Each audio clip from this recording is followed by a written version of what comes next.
Ang gusto po natin, tuluyan ng kalimutan yung nakaraan kung saan usong-uso yung takutan. Kung saan puro palakasan. Naglinis tayo ng pamahalaan. At inataguyod natin ng isang pamahalaan kung saan kapag may mga serbisyo, walang sinisingil na utang na loob ang inyong mga opisyalis sa tao. Mapapansin po ninyo, mga programa, mga proyekto natin ngayon, wala kayong makikita na Project of Mayor Vico Soto. Wala po, di ba? Yung pamahalaan, hindi kami basta magsasabi lang ng kung ano-ano. Kasi alam niyo, sa totoo lang, para sa kandidato, napakadaling mangako. Lalo na't napakadaling, laway lang puhunan eh. Pwede ako mangako ng kung ano-ano, papatayo ng ganyan, papatayo ng ganito, na hindi naman inaaral kung ano talaga yung sitwasyon. Kailangan kung ano yung solusyon natin, kung ano yung programa, kung ano yung proyekto, kailangan nakalapat sa sitwasyon na tunay. Hindi yung kung ano-anong kathang-isip lang na ipapangako ang langit at lupa para lang may masabi. Para sa kaalaman ng lahat, nabili na po ng pamahalaan ang isang malaking piraso ng lupa, 12 hectares po yan. Ilang minuto lang po mula dito sa Barangay Kalawaan lang po, malapit sa boundary ng Taguig. Ganyan po tayo ngayon. Ganyan ang inyong pamahalaan ngayon. Tinitingnan ano ba yung problema, ano yung mga issue, ano yung kailangan gawin. Kung may problema, tingnan natin hanggang ugat, ano ba talaga yan. Hindi yung kung ano-ano lang sasabihin, kung ano-ano lang ipapangako, na hindi naman talaga pinag-aaralan kung ano yung sitwasyon. Magandang gabi, Barangay Rosario! Kamusta po kayo? Yung mga nandito sa kaliwa, tabing kalsada, okay lang po kayo? Yung mga nasa kabilang side ng kalsada, ayos lang po ba kayo dyan? Yung mga nasa likod, gising pa ba tayo? Yung mga nakaupo, sila yung maaga, kaya sila po ay nasa VIP seats natin. Okay pa ba kayo? Ayos lang tayo. Binabati din natin ng mga nasa upper box. Rinig nyo naman po kami. Ayos.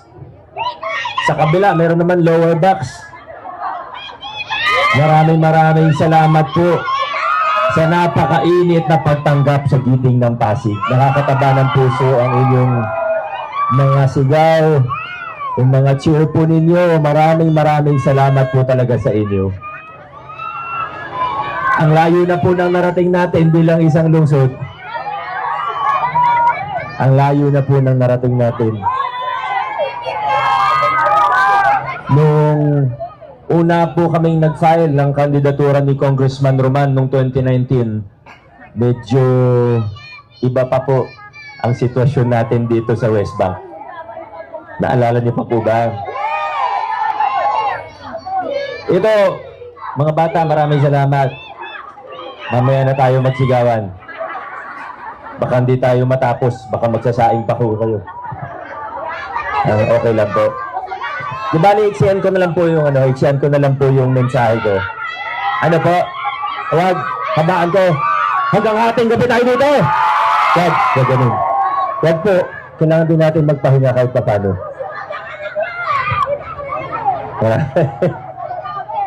Una po sa lahat, gusto ko lang pong malinaw tayo. Tayo po, tinataguyod natin ngayon ng isang pamahalaan kung saan buhay na buhay ang mga prinsipyo ng mabuting paggugobyerno, mabuting pamamahala. Kasama po rito ang pagbubukas ng ating pamahalaan para transparent. Kita natin kung saan dinadala yung pondo natin hanggang sa huling sentimo. Kasama po rito yung pagtataguyod ng isang mapanlahok na pamayanan. Pwedeng sumali ang mga samahan, ng mga asosasyon, hindi yung kami-kami lang ang nakakaalam sa mga proseso ng ating pamahalaan. Ultimo procurement natin, meron tayong observer na ordinaryong mamamayan, tinitraining pa natin para mas maintindihan po nila. Tinataguyod natin ng isang pamahalaan na may pananagutan ang taong bayan.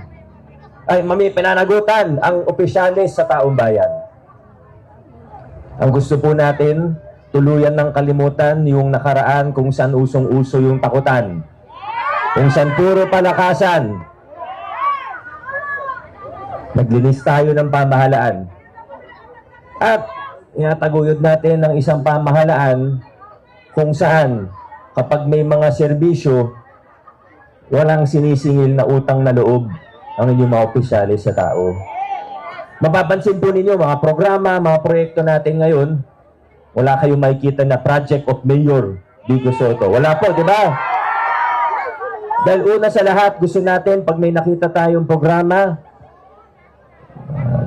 kung papagawa man ng kalsada, building, ayaw natin na isipin na, ay, magaling kasi yung mayor. Hindi po.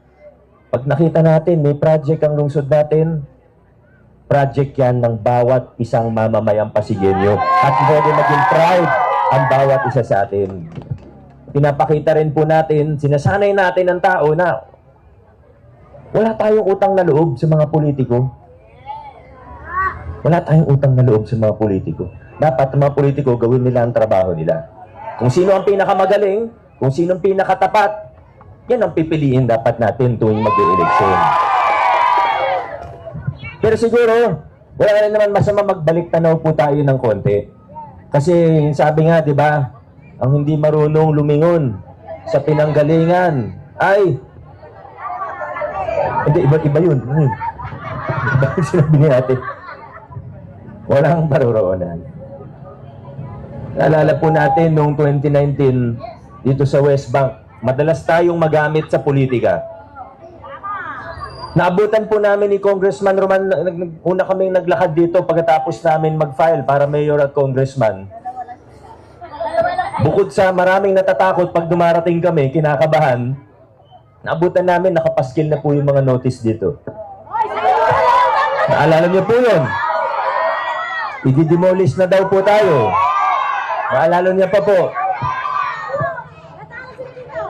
Buti na lang, naabutan sila ng eleksyon. Pero para rin marinaw na malinaw, alam naman po natin na nasa danger zone po tayo.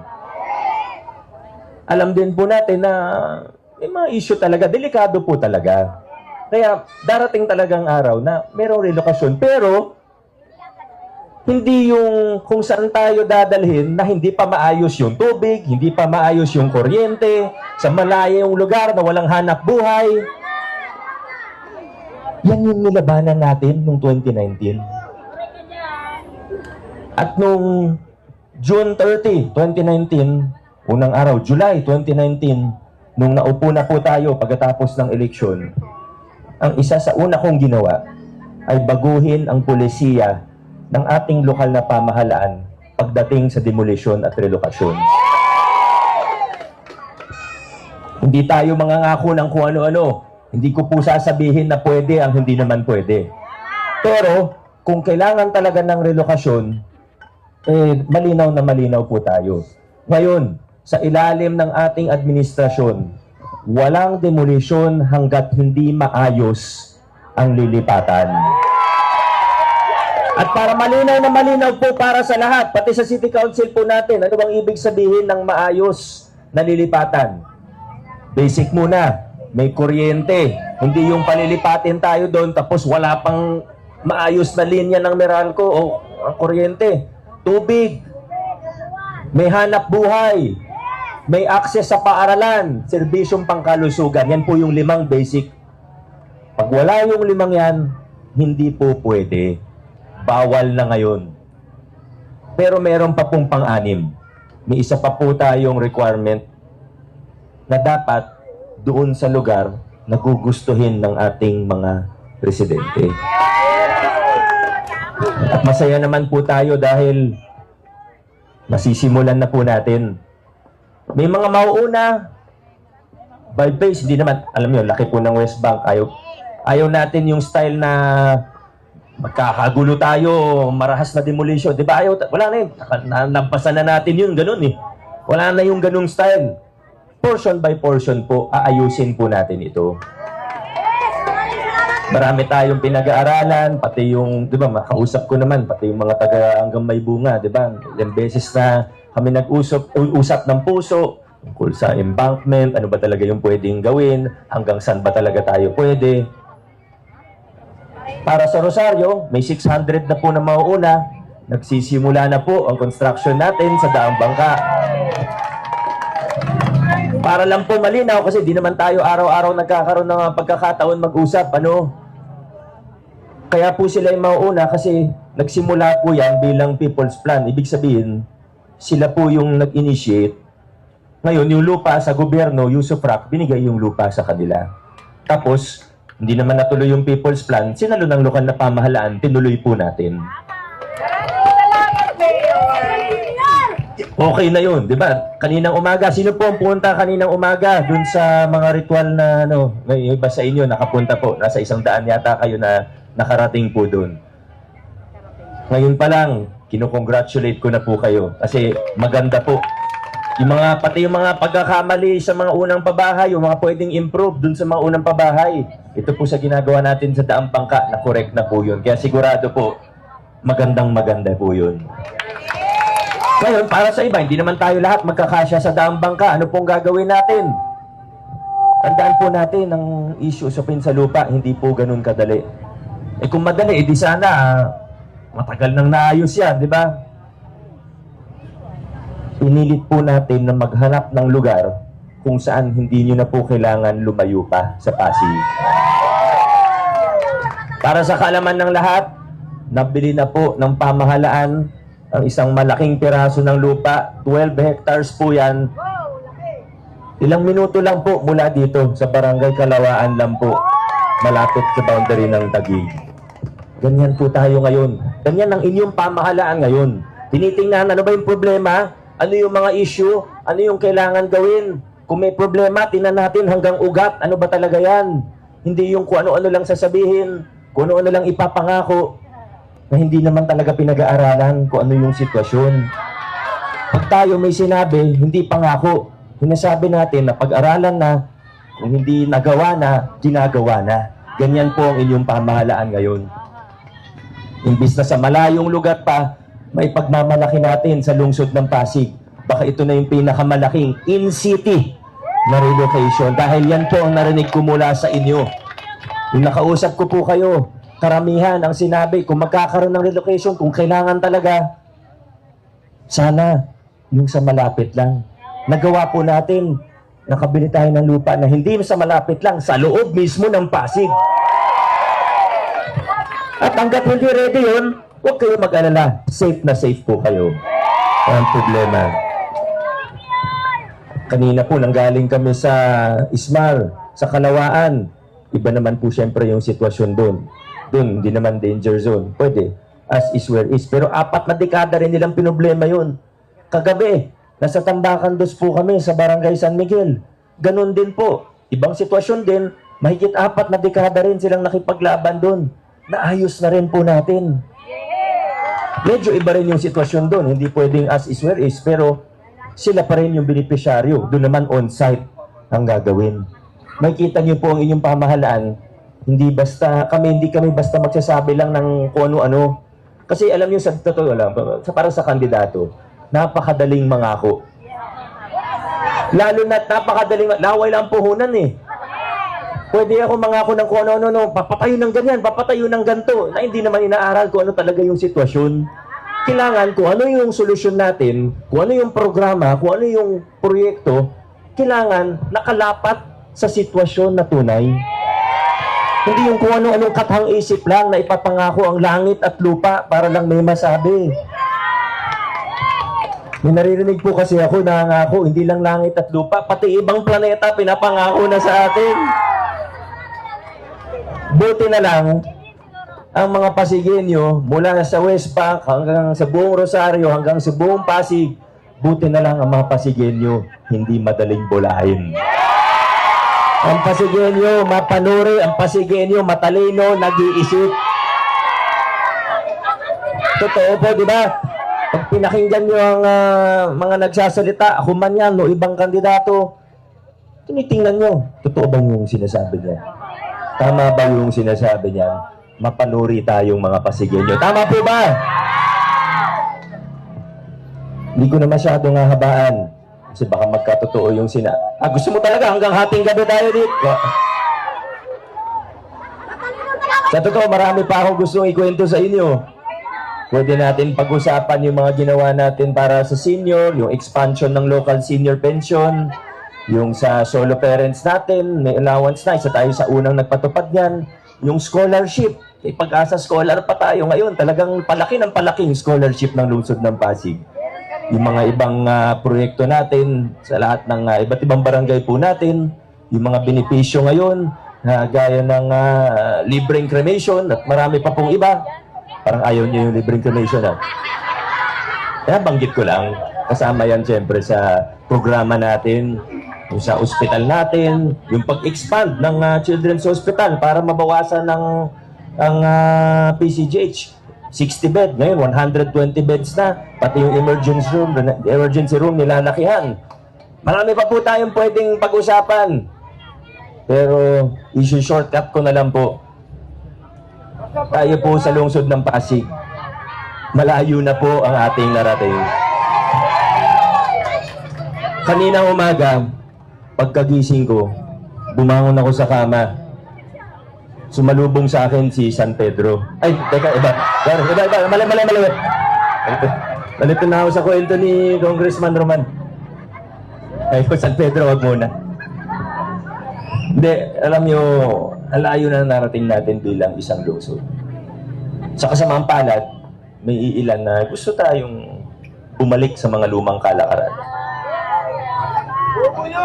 Siguro kasi mas nakikinabang sila dun sa mga lumang kalakaran eh. Dalawa lang yan. Sila yung nakaupo o sila yung mga kontratista. Isa lang sa dalawa yan.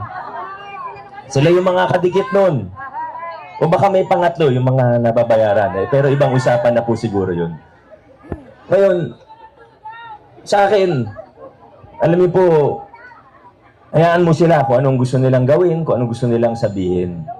Basta tayo, alam natin kung nasa na tayo ngayon bilang isang lungsod. Alam natin kung ano yung pinagdaanan natin. Alam natin kung ano yung tinalikuran natin na kalakaran. Tandaan po natin, hindi milyon lang pinag-uusapan dito, kundi bilyon. Kaya huwag tayo magulat kung yung mga naikinabang nun, talagang gigil na gigil, gustong-gusto na nila makabalik sa pwesto. Pero tayo bilang mga Pasigueño, naniniwala po ako na ayaw na nating bumalik dun sa mga lumang kalakaran. Noong 2022, malaking tulong po ang binigay niyo sa akin dahil hindi lang po sa congressman, kundi pati sa vice mayor at sa mga konsyal, binigyan niyo ako ng mayorya. Mas marami akong nagawa dahil kasama natin ang majority ng council. Mas marami pa tayong magagawa kung yung 6 sa Distrito 2 at 6 sa Distrito 1 ay kasama rin po natin. Ang hirap po, padiretso tayo. Isipin nyo, nasa sasakyan tayo. Yung driver gustong dumiretso. May isang pasahero na inaagaw yung manibela, gustong lumiko. Disgrasya po yun. Wag po sana ganun. Isipin mo, gusto natin maayos na pamamahala, tapat. Pero may humihingi ng kickback sa kontratista. Gusto nila may porsyento kasi dati daw may ganun. Sana yung mga kasama natin, yung mga pipiliin po ninyo, ay hindi dahil sa kaibigan natin, kundi dahil kapareho natin sila ng prinsipyo. Alam niyo sa mga kalaban sa politika, sa totoo, may ilan naman dyan na kaibigan ko rin. Pero, hindi ko sila kayang katrabaho dahil hindi kami pareho ng prinsipyo. Pag nagkita kami sa labas, ba't yan, magkwentuhan pa kami, walang problema. Pero sa trabaho, hindi talaga pwede. Hindi talaga uubra. Gusto natin malinis, gusto nila. Maraming ganun-ganun. Kaya ang ating congressman, wala na pong iba, Roman Romulo. Ang ating vice mayor, wala na pong iba, Dodot Jaworski. At ang ating mga konsyal, number 1, Buboy Agustin. Number 8, Angelo De Leon. Number 10, Ryan Agoncillo. At Enriquez pala, Enriquez. Na-carry away lang. Hindi ko yung asawa ni Juday. Number 13, Warren Incenso. Ay, anong Warren Incenso? Warren Tosino naman. Warren Inocencio. Number 14, Maro Martires. Hindi Marites ha, Martires. Number 15, Boy Raimundo. Marami na tayo nagawa, malayo na ang ating narating. Pero marami pa tayong kailangan gawin. Paiigtingin pa natin ang mga nasimulan ng pagbabago. Palalakasin pa natin ang mga programa, proyekto na nandirito na at marami pang bagong parating. Di na para mangako pa ng kung ano-ano. Basta kung kayang gawin, kung pwedeng gawin, gagawin na lang po natin. Dahil dito sa lungsod ng Pasig, hindi na po tayo liliko. Mas lalong hindi tayo u-turn pabalik sa mga lumang kalakaran. Dire-diretso lang tayo. Pasulong ang lungsod ng Pasig. Paabante tayo mga kaibigan. Maraming salamat. Mabuhay ang lungsod ng Pasig.